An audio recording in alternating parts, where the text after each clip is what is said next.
Hi, this is Matthew Kenslow, and it's March 12th, 2021, and this video I want to reflect on something that happened 6 years ago today. But first I want to give a backstory from one of my previous videos. So for a little backstory first, it was January 24th, 2015, and I appeared in the Halo benefit for the 4th year, and I'm still a part of it today. It's an annual show, it's a fundraiser for autism. Halo stands for Healing Autism Through Learning and Opportunities. I have a few videos out. Whoa. Wow. And I go to prove that autistics aren't different than anybody else. I'm there talking about it whilst juggling simultaneously and then going over to play piano. Well, on this day, after I was done, I went back into the theater of Newport Harbor High School, and one of the volunteers or workers comes by and saying there's a man from the OC Register wanting to ask you questions. And so, long story short, I did, and I had a wonderful conversation, but none of us realized what that started. So in this video, I want to emphasize on what happened 6 years ago today as of filming this, March 12th, 2015. This was the second time that I had this photo shoot with the Orange County Register. The first time was February 13th, 2015, and I encourage you to watch that video if you haven't already. I'll put it in the card above. So let's get started. It has been arranged with the photographer to pick us up at St. Andrew's Presbyterian Church and drive all the way to the headquarters of the Orange County Register in Santa Ana, California. So the purpose for February 13th was to play piano and to have a photo shoot, and the purpose of this day on March 12th was to juggle and have an additional photo shoot. So these are the actual clubs that I juggled with, and it's the first part of the video that they made, which I'll leave a link in the description below. Like if you click the video, that's the first scene from 6 years ago today. And we put some type of tape over these to give me some cues on what to talk about. And so this one's, you can barely read it, but it says first 30 elements of the periodic table, which I recited while juggling at the same time. Here it says presidents on the $100,000, $5,000, and $500 bill, but I just recited the presidents, but they cut out the middle due to length and such. And then I think this one fell off, but I'm sure it said something like 5,047 squared, which is 2547209, and that's the answer. But anyway, it was just a very wonderful time over there, an unforgettable experience. We took a lot of pictures, and before, during, and after pictures, and on December 8th and the 9th, 2015, it was officially in print. Well, December 8th it was online, December 9th it was in the live section of the OC Register, and it was long that it made it on a second page back here. So the first part up here isn't about me. My story starts down here, so people always ask me, is this me under the water? No, this is about a different story, but related to autism. And this picture was taken May 31st, 2015. Which I might make a video then to say what happened on that date, which, you know, was an additional photo shoot and interview. So this took pretty much a year to write, from between January and December, in that range.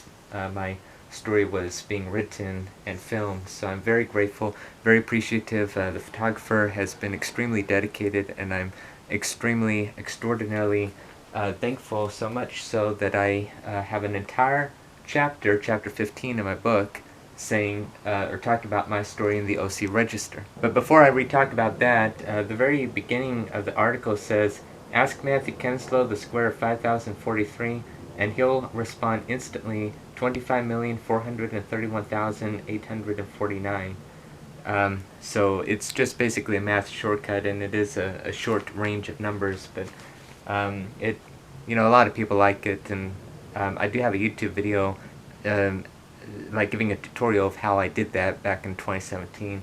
And so I read the first couple of paragraphs in the previous video that I referred you to if you're interested. But let's go to the third paragraph.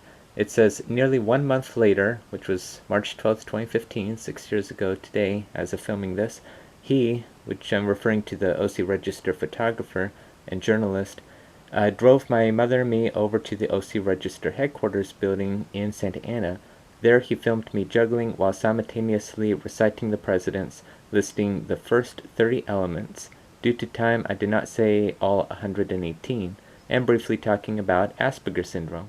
And so I have a collection of newspapers from the OC Register, one from January 29th, 2015, when I was in the general article about Halo that I showed you in the first part of the video, along with the December 2015 newspaper that I was in.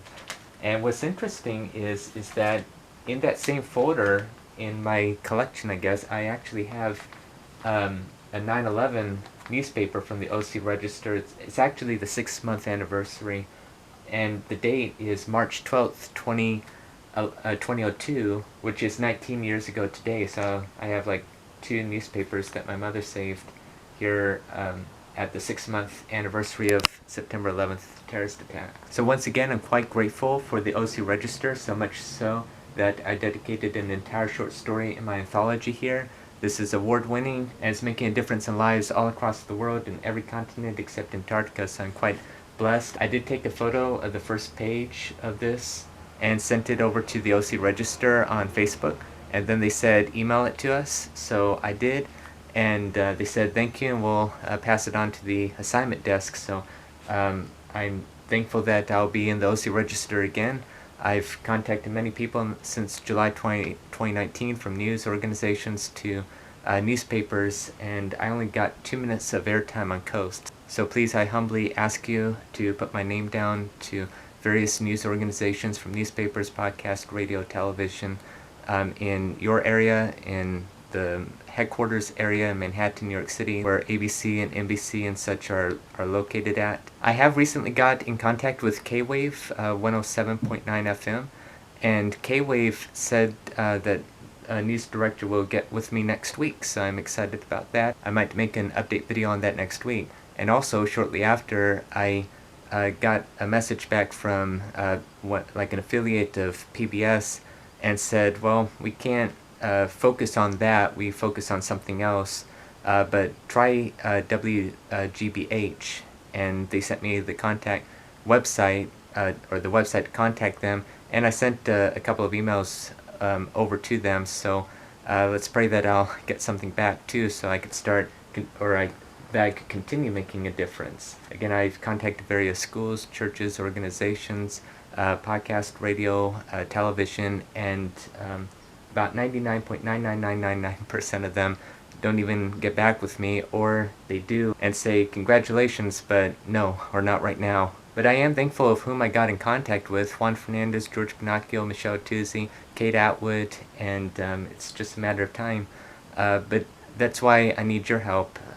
I care more about this than my own life, and I'm fighting hard to help out as much as I can to 7.8 billion people in the world, this generation, plus the next generation. But I have to continue with these call to actions in some of my videos, because I've been literally losing sleep the past couple of years trying to, get my story out on the news or podcast, and because of that, I got 2 minutes of airtime, but that took, hundreds of hours to do that. But I am grateful for Coast 103.5 that gave me those 2 minutes. Okay, now I want to conclude this video by saying a couple of last things. Number one, and a bit more cheerful, about this hat and the other hat that you saw earlier in this video. In my February 13th video, I neglected to say exactly why I'm wearing this hat and the fedora hat. It just reminds me of, the press, quote unquote, like the 50s, the 30s and such. To me, this reminds me of the 30s, the walrus hat, and then the fedora reminds me of the 50s, and I just think of these hats and journalism and such, and that's just what my autistic mind associates and such, so that's why I'm wearing these hats. Okay, two, something I've got to unload after 6 years of holding it in. Earlier that day, I had an encounter on Facebook.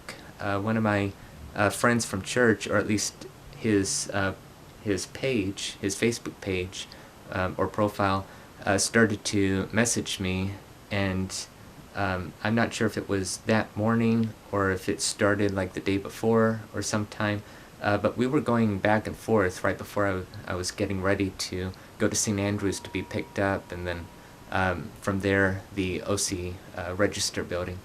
And this was, like a fairly good friend from California Victory Church, and he was just upset because he thought that I believed I was a child, and it's like, you're not a child anymore. You're all grown up and all that, and stop posting all these pictures and such. Well, number one, my Facebook page isn't inundated with all my childhood photos. I post hundreds and thousands, if not tens of thousands, of recent photos. I just like to, post and share my previous pictures from when I was younger, like TBTs, or which is Throwback Thursday, or Flashback Fridays and such. I just like sharing, and I also use Facebook as like organizing my pictures and such, or another way to organize pictures. I even say that in my book, and it's because of my autism that I'm very OCD about that. But it's a very, very long story. I don't want to start that now. My point is that he started to attack me on that. I say it's not about the pictures anymore, although I do know that I am grown up. I do not believe for an instant that I'm younger than I am. I don't believe that. I'm just sharing, and there's nothing wrong with that. But now it's not about that anymore. And so I segue the conversation as a Christian to talk to him about church. Like, does he still go to church?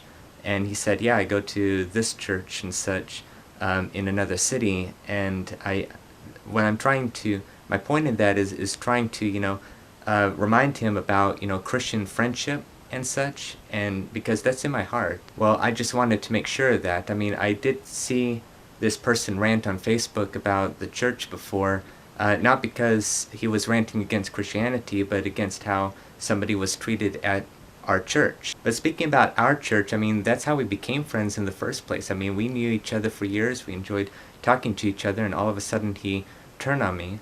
And then, all of a sudden, the entire tone switched when I was communicating with this person. And I read, oh, sorry about that, I'm very sorry, oh, that was my cousin. And I'm like, who?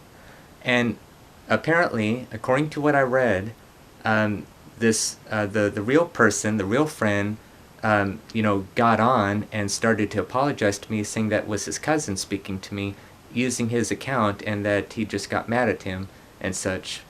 And I believed that, and it hasn't been proven to me otherwise. So I started to talk to whom I know now is my friend, and I said, oh, could we be Facebook friends again? And he's like, oh, sure, buddy. And so, because apparently this cousin, had unfriended me using his account, and it looked like that he unfriended me and such. So that kind of, it calmed me down, because I was really, as an autistic, I can't help to get those feelings inside, just, feeling pain, and even so far as feeling hated and such. And that, I say that because that's what autistic people go through, and sometimes we're not wrong on that. But that aside, that did make me feel a bit better, and we were Facebook friends for a time, and then I go back and see that, oh, we're not Facebook friends anymore. So I'm like, I have no idea what's going on. So I just dropped it, and then years later, after I became an author of a book that's selling around the world, all of a sudden I get a Facebook friend request from him again. So it's like, okay. But basically, I started to feel better. I was trying to be optimistic about my life and such, because I'm just about to have a big story about me in the paper, which would give me a sense of purpose and belonging in this world, and that one day all discrimination against me will stop, and not just, people like this, but, around the neighborhood, because I mean, I've been discriminated by people around the neighborhood. That's a very long story. I have several YouTube videos about that, and it still persists to this day, but I don't want to talk about that right now. So even though I started to feel better, having this account tell me that it was somebody else using his account in the name of my friend, I started to think, in retrospect, probably shortly after, well, what about that person?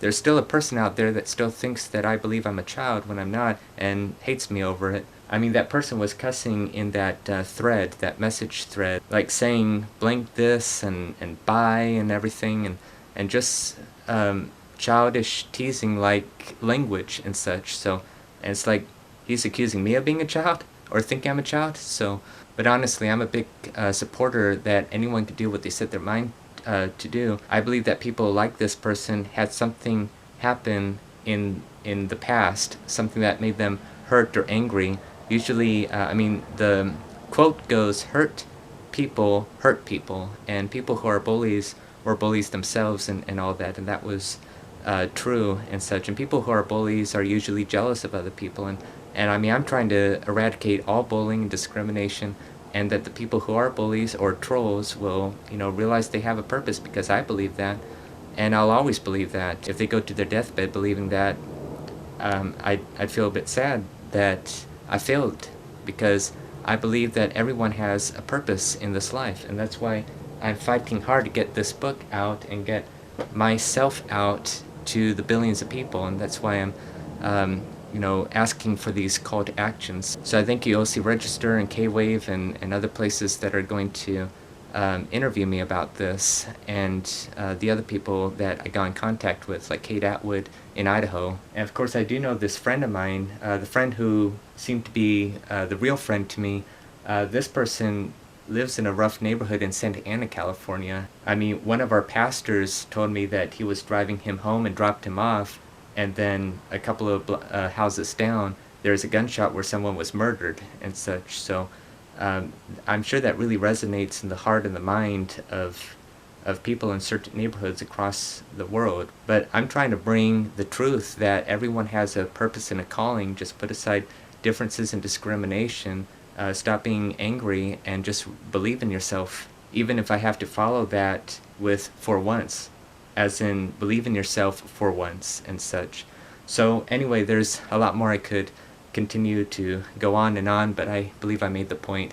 So anyway, stay strong, continue to do the best that you can, persevere, not give up. You have a purpose and a calling. Autism or not, you can do what you set your mind to do. I mean, I have autism, I could juggle, I'm an Eagle Scout equivalent, I have a degree in chemistry, I have 8 more weeks before I have a bachelor's in biochemistry, after which I'm going to be in the credential program for I'm already accepted, and then after that, the master's program. So if I could do it, you can, plus more.